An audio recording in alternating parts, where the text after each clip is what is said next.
Diálogo Nacional. Apoio CIEE, há 5 décadas abrindo portas para as novas gerações. Diálogo Nacional, programa de número 925, recebe hoje a professora Regina Beatriz Tavares da Silva. Ela é professora, especialista em 2 áreas que vão interessar a todos vocês, telespectadores e internautas: direito da família e sucessões. Que bom recebê-la aqui no nosso Diálogo Nacional. Dr. Rui, a satisfação é toda minha estar aqui com o senhor nesse programa que eu sei que é de grande audiência, né? E poder falar sobre o direito de família e das sucessões. O atual direito de família e das sucessões. Eu até brincava com a professora Regina Beatriz. Eu me formei em 1962. Direito de família naquela época, ou das famílias, ou de família, mudou profundamente os usos, os costumes. Tudo isso que vocês vão ouvir hoje da professora Regina Beatriz, que é jovem ainda, formou-se 15 anos depois da minha formatura, mas é uma conhecedora profunda dessa matéria. Mas vamos conhecer um pouco mais a professora Regina Beatriz. Ela é pós-doutora em Direito da Bioética pela Faculdade de Direito da Universidade de Lisboa. É mestre em Direito Civil pela Universidade de São Paulo. Preside e é fundadora da Associação de Direito da Família e Sucessões. E é titular de uma cadeira, a cadeira 39, na Academia Paulista de Letras Jurídicas. Como surgiu sua vocação para o direito? Minha vocação, Dr. Rui, surgiu desde os meus 4 ou 5 anos de idade, ou seja, de quando eu tenho memória. Memória da infância, nesse sentido vocacional. Foi de uma forma muito interessante, porque meu pai é advogado, formado em Coimbra, mas fez toda a sua carreira aqui no Brasil. Casou-se com a minha mãe em Portugal e veio para o Brasil. E aqui constituiu, então, depois a sua prole, né? Eu e meu irmão. E sempre admirei muito meu pai e essa atividade, portanto, desde tenridade minha. E propus à mesa numa refeição, à minha família, essa ideia, né, veio vindo, e o meu pai sempre muito preocupado com a advocacia para uma menina, né, para a filha, né, querida dele, sabendo que é uma profissão que efetivamente é linda, mas tem uma série de embates, né? Assim, meu pai queria que eu fosse professora e me incentivou muito a que eu fizesse, portanto, a carreira acadêmica, para que eu pudesse me voltar à academia e deixasse a advocacia. E isto durante toda a minha vida. Eis que eu, já iniciando a faculdade, né, me envolvi bastante com os assuntos acadêmicos, mas sempre com o sangue muito voltado à advocacia. Foi muito importante este incentivo de meu pai, porque consegui fazer um casamento entre a advocacia e a academia, desenvolvi as 2 carreiras e dessa forma eu agradeço ao papai este empenho que ele fez para que eu deixasse a advocacia e me voltasse somente à academia, porque desta forma eu consegui reunir essas 2 atividades em toda a minha vida desde que me formei em 1979. Comecei a advogar e também a lecionar em 1980. Eu vejo que a senhora é pós-doutora em Direito da Bioética pela Faculdade de Direito da Universidade de Lisboa. Primeiro, o que é a bioética e como é que a senhora foi para Lisboa? Por que a faculdade da Universidade de Lisboa? As origens já dizem, né? Meu pai, português, minha mãe também filha de português, portanto, nas duas origens, né? Só um lado italiano, e eu, portanto, sempre estive muito em Portugal, até para visitas à família, paterna, materna, e sempre admirei muito, portanto, ali mesmo depois de formada, aqui na Faculdade de Direito da Universidade Mackenzie, onde me graduei aqui no Brasil, em São Paulo, sempre admirei muito as faculdades portuguesas. Foi por isto que resolvi, depois do mestrado e do doutorado na USP, fazer o pós-doutoramento na Faculdade de Direito da Universidade de Lisboa. E a escolha da bioética, ou do direito da bioética, no pós-doutoramento, se deu especialmente porque sempre desenvolvi estudos a respeito da reprodução assistida, ou procriação artificial, ou fertilização in vitro, há várias, não é, denominações, e nas mais diversas espécies de fertilização artificial ou assistida. Então, diante disto, resolvi unir o direito da bioética, também as questões de direito de família, com uma tese sobre reflexões sobre a reprodução assistida nas uniões entre pessoas do mesmo sexo. Essa é minha tese de pós-doutoramento. Doutora Regina Beatriz, eu falava há pouco, 1958, 1959, 1960, na Faculdade de Direito da Pontifícia Universidade Católica, eu tive como meu mestre nessa área o professor Washington de Barros Monteiro. E quando nós estudamos o direito de família, eu comparando o que eu estudei com o que hoje, o atual direito de família, eu fico pasmo.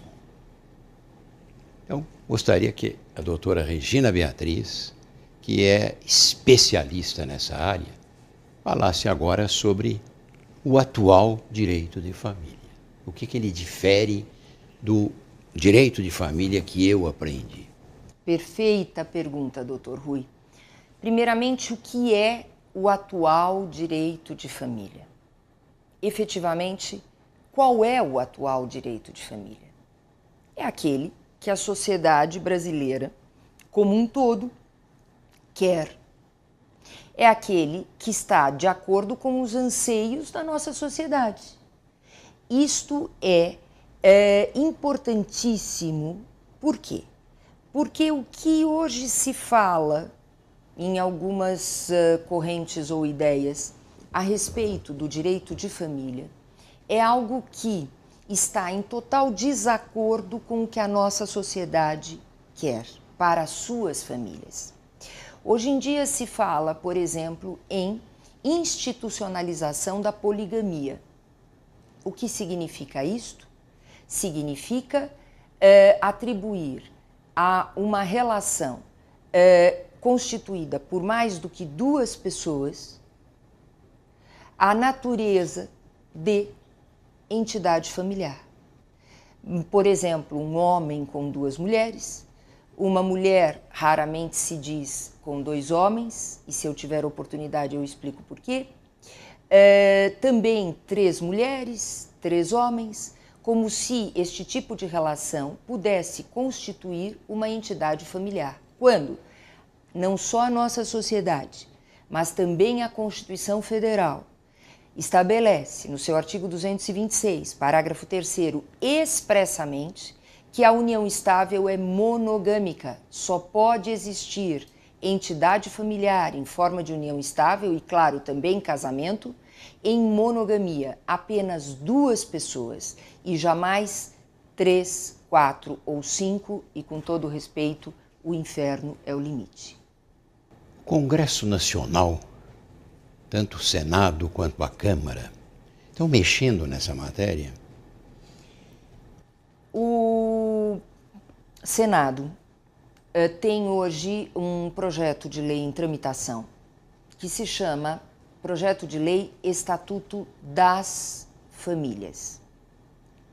Por outro lado, na Câmara, há um projeto de lei chamado Estatuto da Família. Então, não vamos confundir Estatuto das Famílias, projeto de lei do Senado, iniciado no Senado, com projeto de lei da Câmara, Estatuto da Família. São absolutamente antagônicos, são absolutamente diversos. No projeto de lei Estatuto das Famílias é que se propõe a institucionalização da poligamia, inclusive da poligamia, como eu chamo, não consentida, que é a atribuição às relações extraconjugais, extramatrimoniais, vou falar na linguagem comum, aos amantes e às amantes, direitos como pensão alimentícia, indenização pelo término da relação de mancebia, entre outras propostas totalmente absurdas que não convergem com o que a nossa sociedade quer e que estão contrárias à própria lei maior que é a Constituição Federal. Esse projeto de lei, Estatuto das Famílias, merece toda a atenção da nossa sociedade para que possamos todos juntos combatê-lo. Não só a nossa Associação de Direito de Família e das Sucessões, que é a ADEFAS, convido todos a verem o nosso site www.adefas.org.br, mas a sociedade como um todo. Proclamo a todos que combatam esse Estatuto das Famílias. Diálogo Nacional conversa hoje com a professora Regina Beatriz Tavares da Silva. Ela que é especialista nesta área importante que é o direito da família e também das sucessões. A doutora Regina Beatriz tem até um escritório conceituado de advocacia, onde atua nessas áreas, família, sucessões, direitos da personalidade, responsabilidade civil contratual, extracontratual, saúde e comunicação. Esqueci alguma área? Não. Foi completo, doutor Rui. Então tá bom. Doutora Regina Beatriz, eu vou relembrar algo que eu presenciei em 1988, ao final da Assembleia Nacional Constituinte. O então senador Paulo Brossard, que não se conformava com a miscelânea que foi a Constituinte e, consequentemente, a Constituição de 88, em relação ao direito de família, o senador Paulo Brossard, de saudosa memória, dizia: a Constituição de 88 pode tudo o que quer, mas não poderá transformar o homem em mulher. Ele tinha razão. Eu acredito muito nessa Constituição Federal, no que se refere à parte das normas de tutela da família. Nas normas que tutelam a família, a Constituição acertou e estabeleceu que as entidades familiares são formadas pelo casamento civil, pela união estável, que é aquela união de fato, que não tem a certidão de casamento, não tem proclamas, não tem todo aquele preparo, não há uma celebração oficial, mas que no plano dos fatos forma uma entidade familiar, e também as relações entre pai e filho, mãe e filho, nas chamadas famílias monoparentais. Essa tutela é muito importante, mas eu volto aqui, doutora, a insistir nessa questão de que falávamos antes, de que tanto no casamento como na união estável, as relações são monogâmicas. Estas escrituras públicas que estão sendo lavradas, conforme noticiado, inclusive pela Folha de São Paulo recentemente, com declarações de 2 tabeliãs de notas, que dizem que já lavraram várias escrituras de relações poligâmicas, ou seja, de um homem com 2 mulheres, de 3 mulheres, há declaração inclusive de uma tabeliã aqui do interior de São Paulo, que teria lavrado uma escritura com 5 pessoas em forma de união estável, como se estas pessoas pudessem constituir uma família. Isto é que é absurdo, porque contraria o que a própria Constituição diz, que expressamente atribui à união estável a natureza monogâmica de 2 pessoas. E aí, exatamente respondendo à sua pergunta, o Supremo Tribunal Federal, já faz uns anos, em interpretação do disposto no Código Civil sobre a união estável, segundo a Constituição, união estável é aquela relação formada por um homem e por uma mulher, expressamente é o que diz o texto constitucional.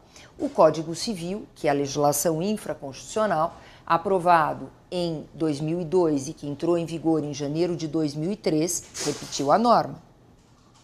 Um homem e uma mulher. Um homem e uma mulher. No entanto, o Supremo Tribunal Federal, já faz uns anos, houve por bem interpretar este artigo do Código Civil e expressar o pensamento do Supremo no sentido de que essas uniões estáveis podem ser constituídas também por 2 homens ou por 2 mulheres. O Supremo Tribunal Federal, ao assim decidir, em todos os votos, em especial nos votos do ministro Lewandowski, do ministro César Peluso e do ministro Gilmar Mendes, porque um acórdão não se faz só com o voto do relator. Um acórdão, quando há expressão de votos dos demais membros da turma julgadora, se faz pela expressão de todos os votos. E especialmente nos votos destes 3 ministros que citei, está explícita a posição do Supremo Tribunal Federal que, mesmo nas relações entre pessoas do mesmo sexo, impera a monogamia e não a poligamia, de modo que não há nenhum suporte neste acórdão do Supremo Tribunal Federal para estas escrituras públicas que, lastimavelmente e contrariamente ao que dita a nossa Constituição Federal, estão sendo lavradas. Estes tabeliãs de notas, no caso são 2 mulheres, tabeliãs de notas, por isso que eu falo, estas 2 tabeliãs de notas que declararam estarem lavrando essas escrituras e que sabemos que lavraram estas escrituras, estão descumprindo a Constituição Federal. Então, dentro disso, doutor, o que temos hoje no nosso ordenamento jurídico? Nós temos a possibilidade de constituição da união estável somente entre 2 pessoas, sejam homem, mulher, sejam 2 homens e 2 mulheres. Eu não vou ingressar aqui na análise deste acórdão do Supremo, em saber se poderia ou não modificar o texto constitucional que expressamente fala na união estável heterossexual, homem e mulher. Eu quero aqui dizer o seguinte, dizer que esta poligamia é efetivamente o pior que se pode imaginar no direito de família brasileiro.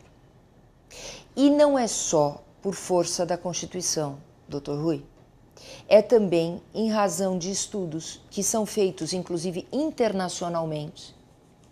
Há um estudo importantíssimo, entre outros, que diz que a poligamia, que é adotada na maior parte do continente africano, que é adotada em alguns países da Ásia, porque no restante de todos os nossos continentes, né, de todos os outros países, portanto, Brasil e, portanto, toda a América, né, Europa, a maior parte da Ásia, temos a monogamia.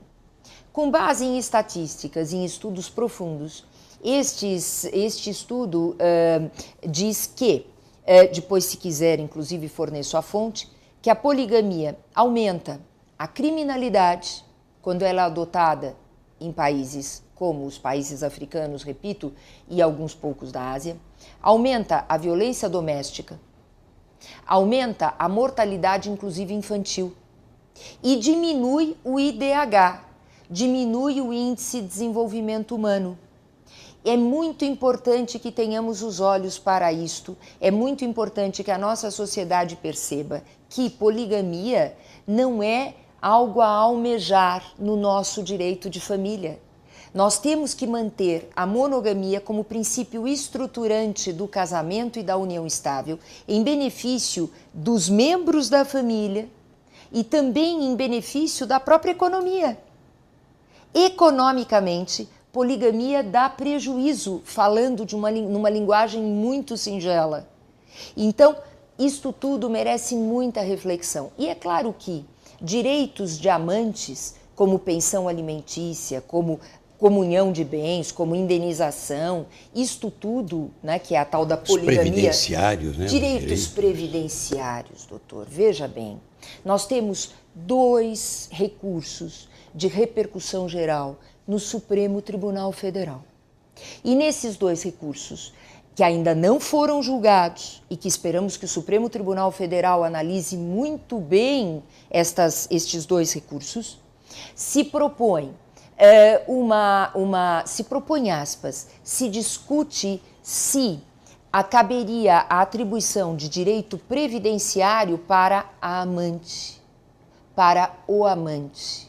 Direito previdenciário é, obviamente, um direito que está atrelado nestes aspectos ao direito de família. E é claro que está sujeito à Constituição Federal. Nós não podemos imaginar que o Supremo Tribunal Federal venha a consolidar um pensamento de que amantes concorrem com viúvas na atribuição de direitos previdenciários, nos benefícios previdenciários, na pensão por morte do marido, uma viúva ter que dividir esta pensão previdenciária com aquela que foi a amante do seu marido. Isto é gravíssimo. Isto implica na destruição de todas as bases, de todos os princípios estruturantes da família. Amante está praticando um ato ilícito, não é permitida a relação da mancebia, da amásia. Como se pode imaginar a atribuição de direitos previdenciários para amantes? Esperamos efetivamente que o Supremo Tribunal Federal tenha muita atenção e a ADEFAS, Associação de Direito de Família e das Sucessões, doutor Rui, requereu o ingresso nesses 2 recursos como amicus curiae.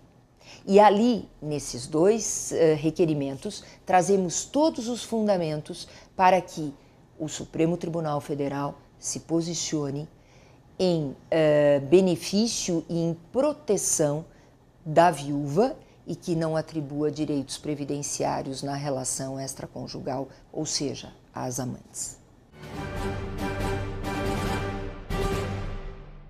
É hora de chamarmos o Alexandre Altenfelder para nos dar a boa notícia desta semana.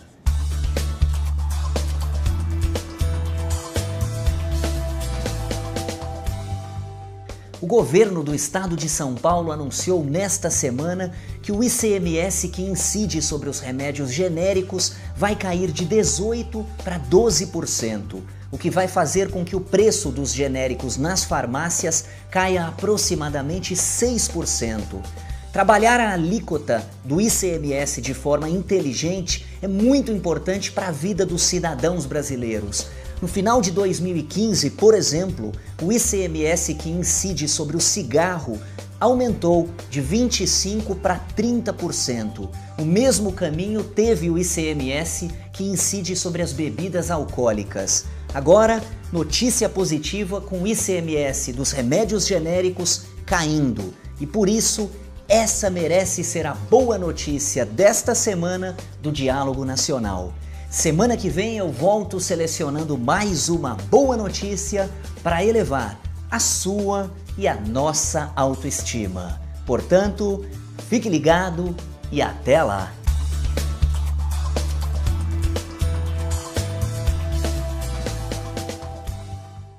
O Diálogo Nacional tem hoje como convidada a professora Regina Beatriz Tavares da Silva. O tema relevante, importante e atual, que é família, principalmente o direito de família. A professora Regina Beatriz, ela fundou e preside a Associação de Direito de Família e das Sucessões, como mencionamos nos blocos anteriores. E a associação edita a Revista de Direito de Família e das Sucessões. Fale um pouquinho sobre esse número que está sendo agora. A senhora teve a gentileza de nos entregar. Muito obrigada, doutor. É um oferecimento que faço ao doutor Rui, da nossa Revista de Direito de Família e das Sucessões, RDFAS, que é editada pela Revista dos Tribunais. E é a ADFAS que fornece todo o conteúdo, ou seja, a Associação de Direito de Família e das Sucessões oferece todo o conteúdo em parceria com a Revista dos Tribunais, editamos a revista. Pois bem, nesse volume 6, vejam, já são 6 volumes, a nossa associação nasceu, né, ao público em 29 de julho de 2014, portanto é recente, e nós já temos 6 volumes editados com conteúdo extremamente abrangente, profundo, crítico sobre o direito de família e das sucessões, não só dos temas que eu acabei de falar, mas de muitos outros, como guarda compartilhada, paternidade socioafetiva, abandono afetivo, enfim, aplicação dos princípios da responsabilidade civil nas relações de família. Há muitos e muitos temas tratados, inclusive em assuntos sucessórios, nesta revista. E nesta especificamente, nós publicamos, assim como fizemos nos demais volumes, nos anteriores, os nossos amicus curiae, ou seja, os nossos requerimentos de ingresso no Supremo Tribunal Federal como amicus curiae, entre outras contribuições relevantíssimas de autores que são associados da nossa ADFAS ou não, porque a revista inclusive está aberta para as ideias, para o debate das ideias, não é? Neste volume 6, há um outro recurso no Supremo Tribunal Federal que versa sobre a prevalência da paternidade socioafetiva ou biológica. Isto é um tema também muito preocupante. Muito preocupante por quê? O que é paternidade socioafetiva?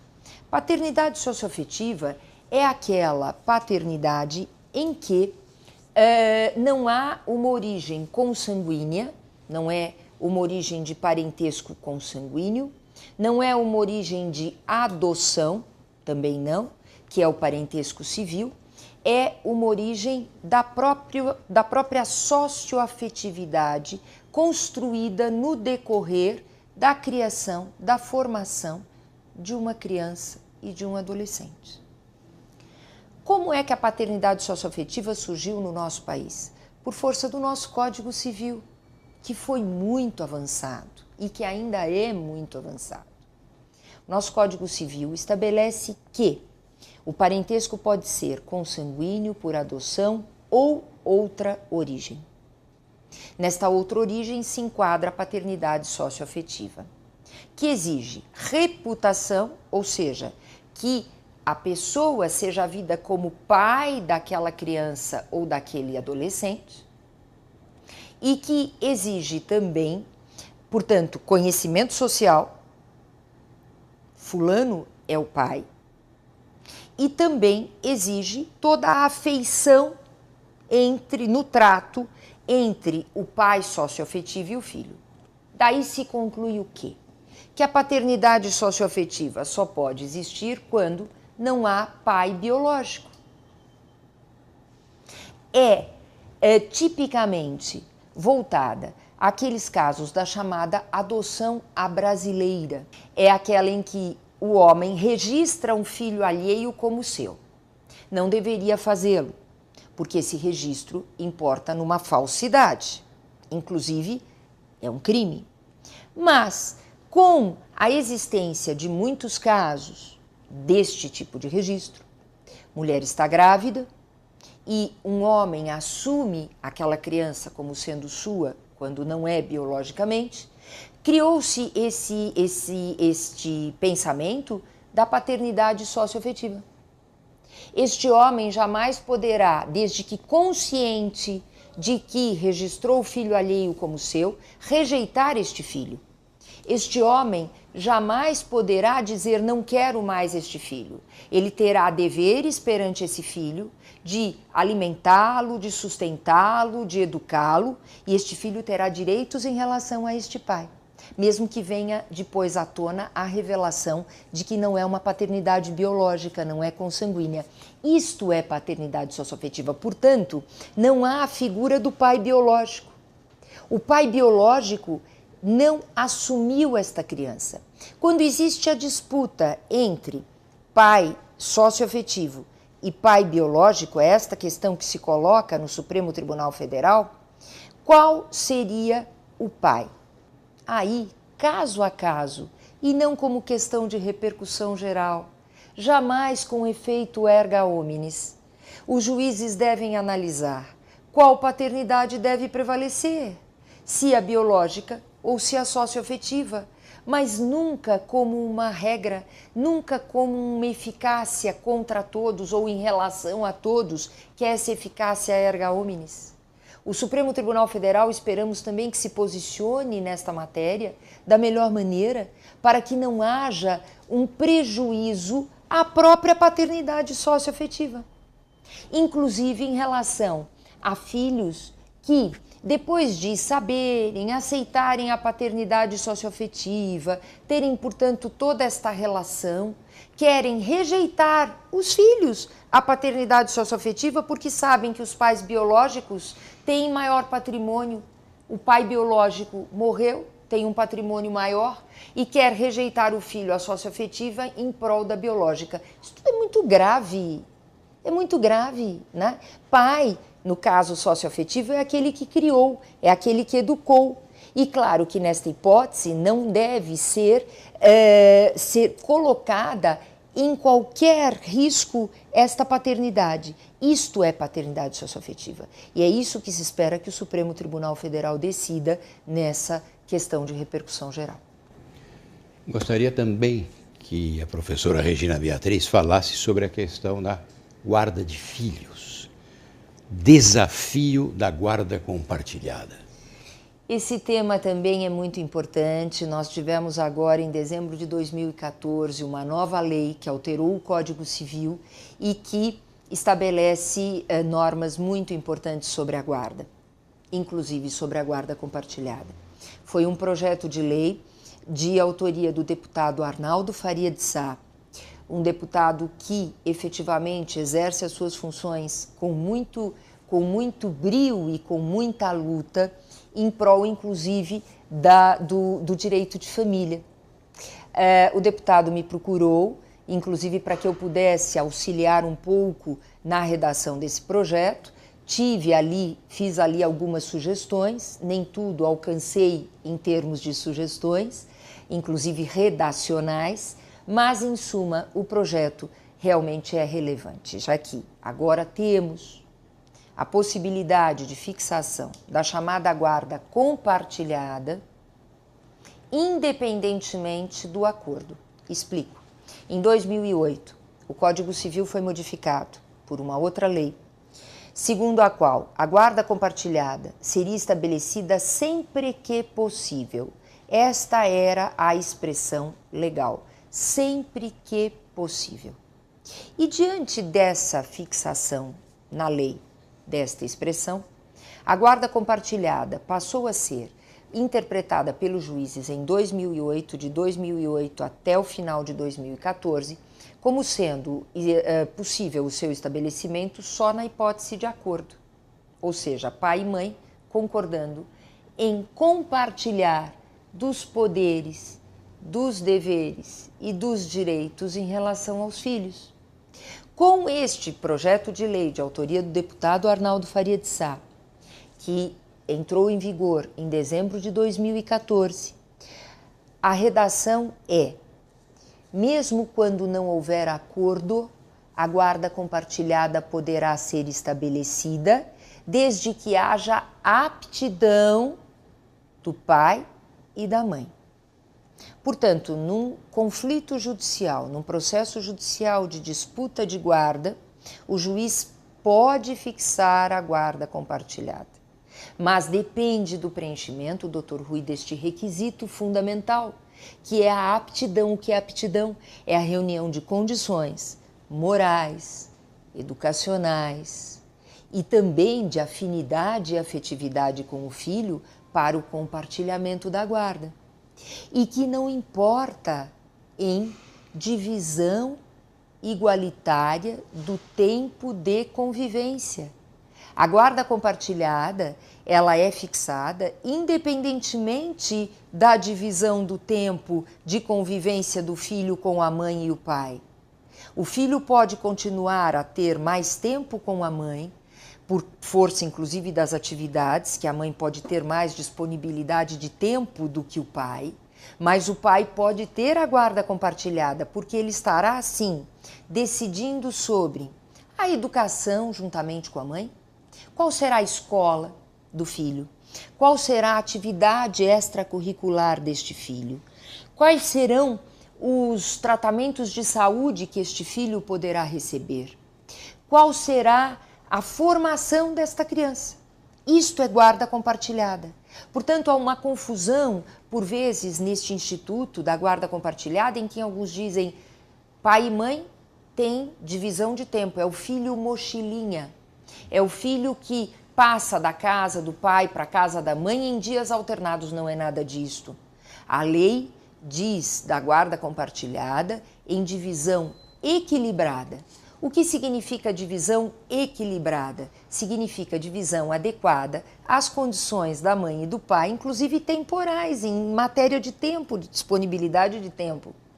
E na guarda compartilhada, uma outra visão distorcida desta lei, que precisa ser esclarecida, continua a existir pensão alimentícia.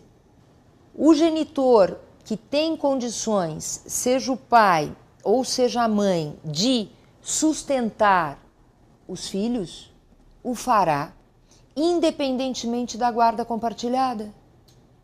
Porque guarda compartilhada não é divisão de obrigação de sustento. Guarda compartilhada é compartilhamento da educação do filho, dos poderes na escolha, repito, da escola, dos tratamentos de saúde, etc. Então, pensão alimentícia se mantém sob a égide desta nova lei da guarda compartilhada. E, obviamente, sempre lembrando da aptidão.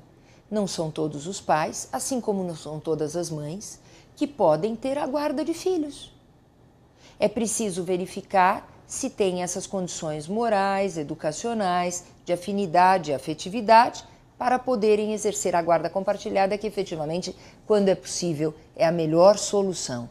Indiscutivelmente, quando possível, aspas, mesmo na hipótese de desacordo, mas quando há aptidão, é a melhor opção.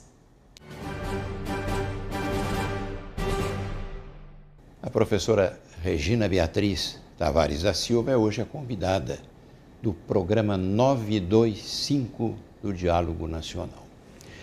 Eu começo aqui esse último bloco. A professora nos trouxe aqui o segundo volume, do curso de Direito Civil. Trata exatamente do direito de família. Lembrando que o curso do professor Washington de Barros Monteiro, sem dúvida, um dos maiores juristas que o Brasil já teve, e a professora Regina Beatriz Tavares da Silva foi quem organizou este volume. Conta um pouquinho da história deste volume. Olhe, Dr. Rui, tem efetivamente uma história, porque há muitas edições, nós estamos indo para a 43ª edição deste curso de Direito Civil, que foi escrito pelo professor Washington de Barros Monteiro. Há muitas edições, lá nos idos de 2002, 2003, eu fui convidada para atualizar a obra do professor Washington. Exatamente no Direito de Família, neste volume 2, e também no volume da Responsabilidade Civil, que trata da responsabilidade civil, que é outra área de atuação nossa, também acadêmica e advocatícia. E, nessa ocasião, a Ana Cristina, que é a filha do professor Washington, me convidou para atualizar o curso como um todo, e eu disse a ela, não tenho a menor condição de fazê-lo, tanto por falta de tempo, como porque minhas especialidades são em família, sucessões e responsabilidade civil. Assim, indiquei o professor Carlos Alberto Dabos Maluf para escrever a respeito de direito das coisas, de obrigações, de contratos, e a professora Maria Cristina assumiu a parte referente às sucessões e a parte geral. Então, formamos um grupo para atualizar o curso de Direito Civil. No Direito de Família, a atualização foi sendo feita em várias edições e vendo que Ana Cristina, percebendo que eu estava realmente já com uma atualização com um número, né, de informações muito relevante, me convidou honrosamente para mim, para que eu fosse coautora do professor Washington. Então, hoje, eu tenho a coautoria no livro, com muita honra realmente para esta humilde autora perto do grande mestre, professor Washington de Barros Monteiro, e nós estamos lançando agora, neste próximo mês, possivelmente, se não já neste mês, pela Saraiva, está no finalzinho do processo gráfico, a 43ª edição do volume 2 sobre direito de família, com tudo isso de que falamos aqui neste programa, que o Dr. Rui, né, em que ele me oferece esta oportunidade de falar sobre estes temas, e que eu agradeço. E teremos, portanto, aí um livro devidamente atualizado a tudo que diz respeito ao direito de família. Então, convido todos à leitura dessa nossa futura 43ª edição, curso de Direito Civil, Washington de Barros Monteiro e Regina Beatriz Tavares da Silva, publicado e editado pela Saraiva. Muito bom. Professora, vamos agora focar a questão da afetividade e a responsabilidade nas relações de família. Muito bem.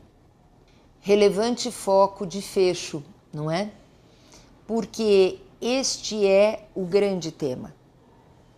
Devemos ter como princípio basilar no direito de família e, portanto, também no direito das sucessões, a afetividade, que é sentimento, que é subjetiva, que não é palpável, que não é um elemento que se possa medir, mensurar, ou devemos pautar o direito de família pela responsabilidade nessas relações familiares.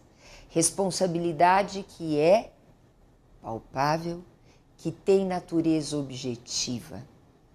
Exemplo, abandono afetivo. Esta expressão, abandono afetivo, que acabou sendo a expressão mais utilizada quando um genitor, um pai, pode ser também uma mãe, abandona o filho. Depois de educá-lo, depois de criá-lo, num determinado momento casa-se uma segunda vez ou tem uma outra relação e esquece do filho do anterior casamento. Isso é abandono afetivo. É abandono no sentido do sentimento que gera, né, a possibilidade de um processo judicial movido por este filho contra este pai, ou é responsabilidade civil? Claro que é responsabilidade civil.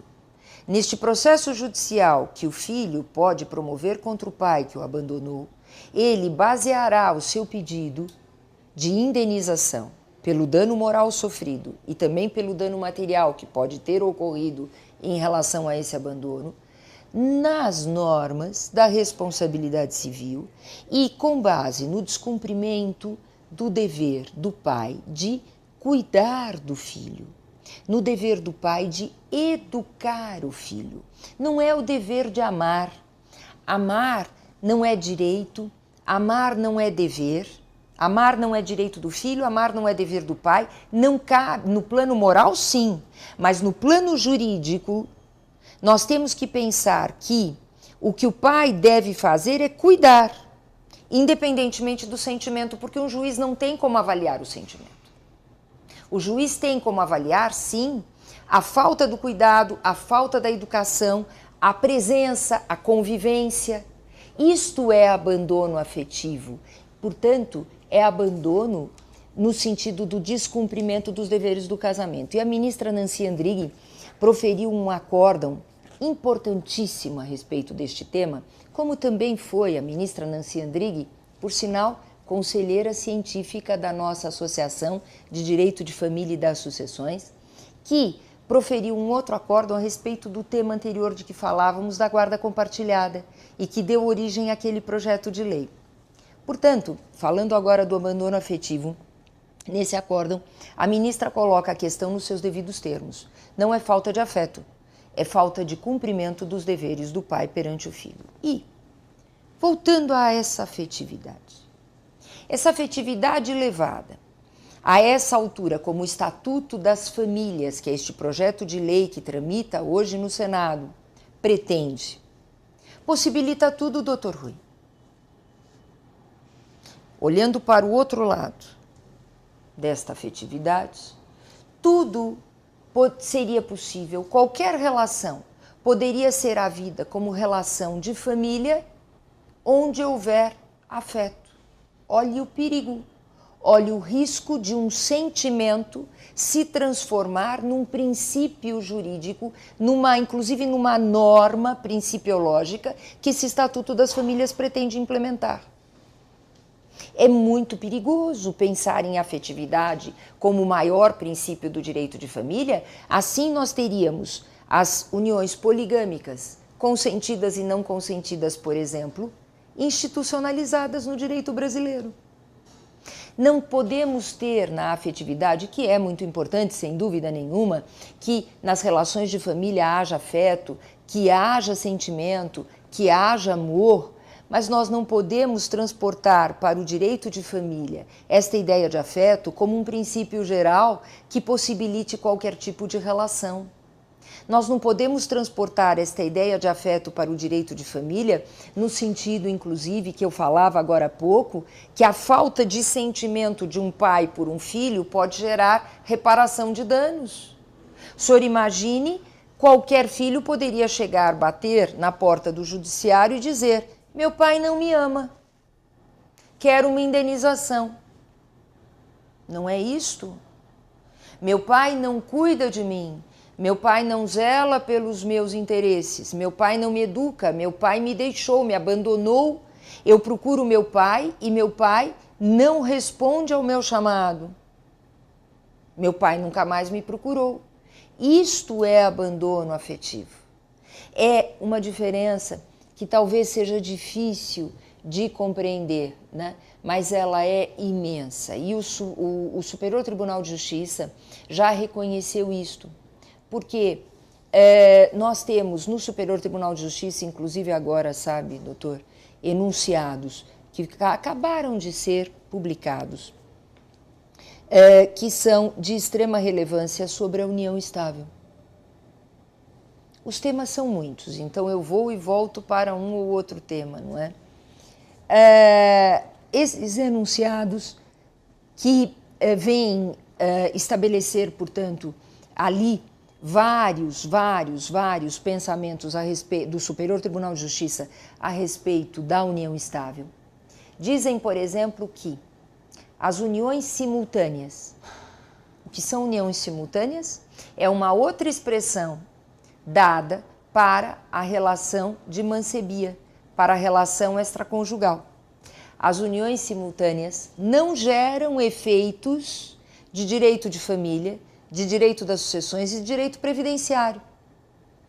Esses enunciados do Superior Tribunal de Justiça, eles vêm realmente trazer para o direito de família e para o direito sucessório a ideia de que não é o afeto, mesmo que haja afeto entre um homem casado ou uma mulher casada e o seu amante, não importa este afeto para o direito. Tanto que o STJ reconhece que as uniões simultâneas, as uniões paralelas, as uniões de mancebia dos amantes, das amantes, não geram efeitos jurídicos. Então, com este enunciado, o STJ deu um passo muito importante em prol da defesa e do cumprimento da norma constitucional que estabelece a monogamia como princípio basilar do casamento e da união estável. Este foi um programa Defesa da Família. E a advogada, professora, defende a família com argumentos sólidos, foi a professora Regina Beatriz Tavares da Silva, a quem cumprimentamos e agradecemos pela sua participação no Diálogo Nacional. Continue nessa luta, conte com o nosso apoio. Muito obrigada, Dr. Rui. Estaremos sempre juntos. E até o nosso próximo programa.